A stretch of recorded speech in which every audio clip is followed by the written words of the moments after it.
मैं भ्रष्टाचारी नहीं हूं, ये कहते हुए रोने लगे दिल्ली के पूर्व मुख्यमंत्री अरविंद केजरीवाल।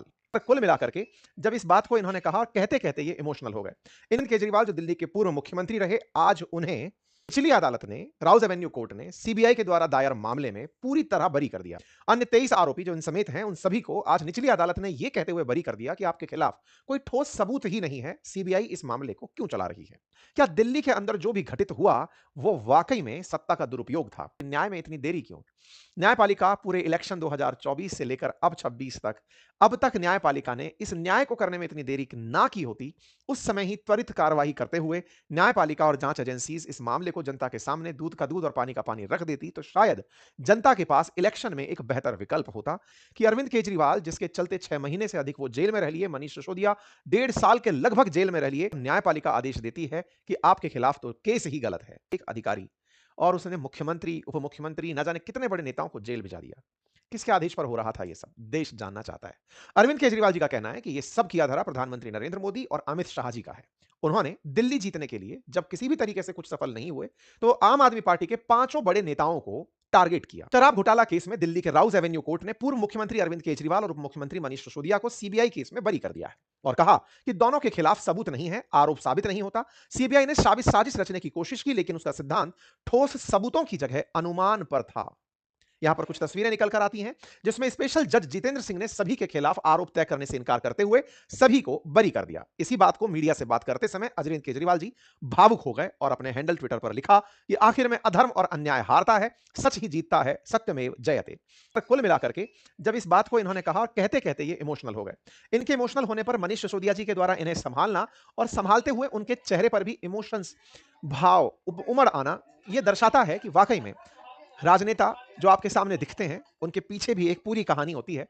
उनके भी दिल होते हैं और उनके भी ज़िम्मेदारियाँ होती हैं, राजनीतिक दल हैं और ये पल भावुक करने वाला पल था। अब यहाँ से आगे सत्ता पक्ष, विपक्ष सबको अपनी-अपनी प्रतिक्रियाएँ देनी होंगी, लेकिन हाँ, पूरे देश ने ये सीन जो देखा, इससे पहले की पूरी पिक्चर उन सभी के दिमाग में गो दौड़ पड़ी। केजरीवाल जी के बयान से देश के अंदर पूरी तरह चर्चा इस बात की होने लगी कि क्या वाक़ई में केजरीवाल जी का अब रिटर्न होना तय है? केजरीवाल जी जिस तरह से आरोपों से बरी होकर लौटे, इस पर सरकार में बैठी हुई भाजपा कहती है कि ये तो केवल निचली अदालत ने अभी आपको रिहा किया है। सीबीआई अब तुरंत उच्च अदालत हाई कोर्ट में जाएगी और अपने मामले को वहां रखेगी। अभी सुप्रीम कोर्ट का रास्ता भी खुला है, लेकिन केजरीवाल जी ने इसे अपने आप में न्यायपालिका की जीत करार दिया। निचली अदालत ही सबसे डिटेल सुनवाई करती है, उसके बाद उसी के फैसले को उचली अदालतों में ले जाया जाता है। हो सकता है कि उच्च न्यायपालिकाएं इस मामले में और सुनवाई करें और उसके हिसाब से फैसले पर कोई प्रतिक्रिया दें, लेकिन न्यायपालिका की किसी भी कड़ी के द्वारा यह कहकर बरी किया जाना कि आप पर आरोप गलत हैं, ये अपने आप में केजरीवाल जी की वास्तविकता में एक जीत है। इस पर आतिशी जी का कहना था कि ये अपने आप में न्यायपालिका के द्वारा न्याय की स्थापना हुई है। सभी तरह से कार्यकर्ताओं में खुशी, मतलब जितने भी राजनेता हैं उनकी प्रतिक्रिया, विपक्ष में जितने और दल हैं उनकी भी प्रतिक्रियाएं आई, कांग्रेस की भी प्रतिक्रिया आई और उस प्रतिक्रिया में साफ था कि ये सारा काम सत्ता पक्ष के द्वारा विपक्ष को दबाने के लिए किया जाता है। सारी मशीनरी को अपने खिलाफ जो लोग खड़े हैं उनको दबाने और कुचलने के लिए किया जाता है।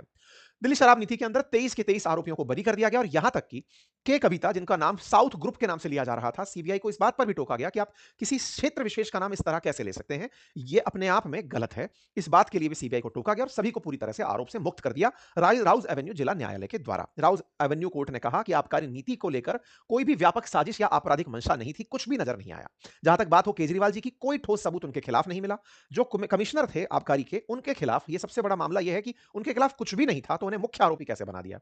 रही बात मनीष सिसोदिया जी की, ये नीति बनाने वाले थे, तो इसकी जिम्मेदारी कहीं से भी कहीं तक तय नहीं होती। इसी पूरे खेल में साउथ ग्रुप का जिक्र आया। साउथ ग्रुप के अंदर केसीआर की जो बेटी है कविता, उनका नाम निकल कर आया कि उन्होंने दिल्ली के ठेके लिए थे और उसका पैसा उन्होंने अरविंद केजरीवाल जी तक पहुंचाया था अपने अन्य शराब कारोबारी साथियों के माध्यम से। वो जो पैसा पहुंचा, उस पैसे में 100 करोड़ रुपए की रिश्वत थी और उस रिश्वत को फिर इन्होंने अलग अलग तरीकों से लिया और यूज किया, मामले बनते गए। गोवा के अंदर चुनाव प्रचार में पैसा पहुंचाया गया, ये कथित तौर से सारे बयान आते गए।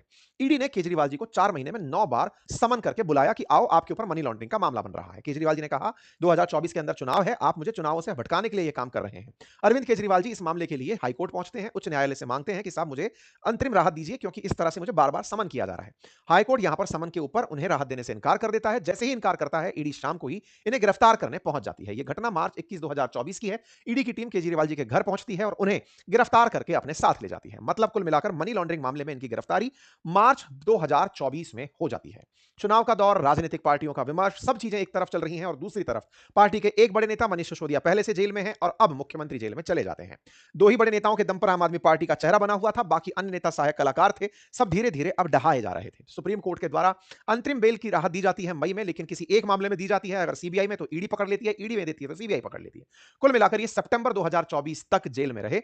इन्हें राहत फाइनली मिली, अंतरिम राहत सितंबर 13 को मिली, जब हर मामले से इन्हें जमानत देकर बाहर भेज दिया गया। इनको बेल मिली, इससे 177 दिन तक अरविंद केजरीवाल जेल में रहे, संजय सिंह जो है 181 दिन जेल में रहे, मनीष सिसोदिया 510 दिन और के कविता 150 दिन तक जेल में रही।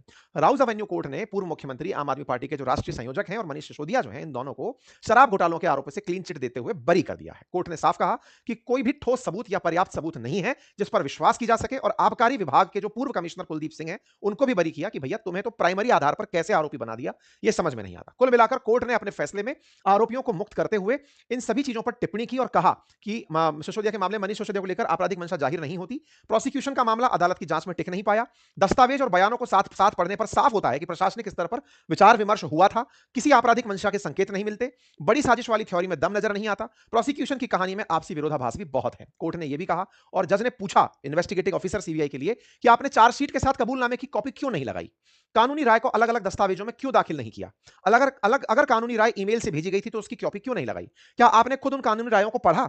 ऐसा लगता है कि किसी ने भी कानूनी राय को ठीक से नहीं पढ़ा। जिन 3 कानूनी रायों का हवाला दिया गया वे अभियोजन के पक्ष में नहीं है, फिर भी दावा किया जा रहा है कि वे समर्थन करती हैं। इस प्रकार से चार्जशीट पर सख्त टिप्पणी करते हुए कोर्ट ने कहा कि चार्जशीट दाखिल करते समय सभी दस्तावेजों को ध्यान से देखना जरूरी है। 2 गवाहों ने ऐसी बातें कही हैं जो अभियोजन के दावे से उलट हैं। क्या आप उम्मीद करते हैं कि अदालत आपकी हर बात को बिना सवाल माने? आपको निष्पक्ष रहना होगा। मैं हैरान हूं, पहली बार देख रहा हूं कि चार्जशीट में इतनी कमियां हैं और कई बातें गवाहों और सबूतों से मेल नहीं खाती। और साथ ही साथ जो कमिश्नर रहे उनके बारे में कहा गया कि आपके खिलाफ तो कोई सामग्री ही नहीं है। मुझे हैरानी है कि आपको आरोपी नंबर 1 बना कैसे दिया? लगता है कि सिर्फ कहानी को फिट करने के लिए आपको आरोपी बनाया गया। पूर्व deputy excise commissioner Kuldeep Singh के खिलाफ कोई सबूत नहीं मिला।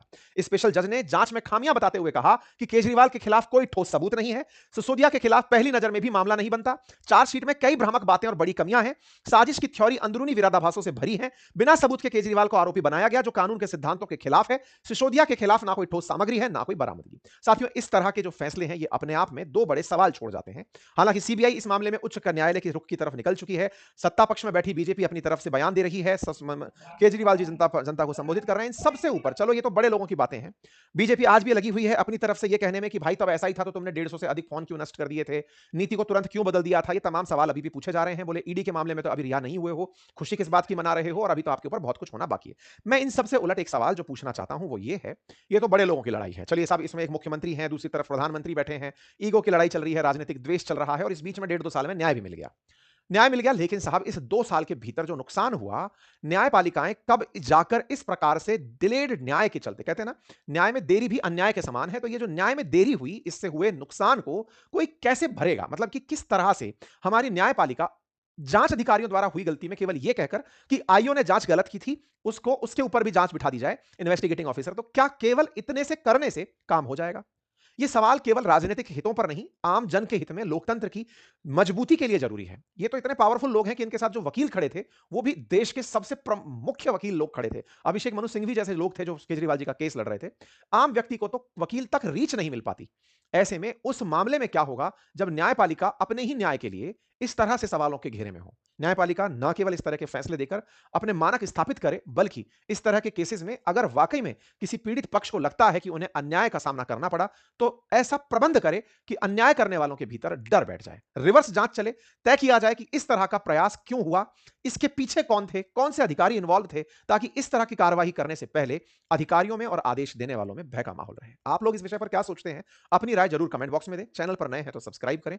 क्या आपको अभी लगता है कि न्यायपालिका के अंदर न्याय आना बाकी है? ये जो हुआ ये भी हो सकता है कि न्यायपालिका फिर से सबूतों को गलत तरीके से पढ़ गई हो। आपकी जो भी राय हो वो कमेंट बॉक्स में रखें। चैनल पर नए हैं तो सब्सक्राइब कर लें, और हां, हमारे कोर्स को एनरोल करने के लिए कमेंट बॉक्स में लिंक दिया गया है, उसे जाकर एनरोल करें। सीखें बहुत सारे एआई टूल्स जो आपके लिए हो सकते हैं उपयोगी। कल आखिरी दिन है 33% ऑफ का, आप जाकर अपने इसको एक्सेस कर सकते हैं। Thank you so much.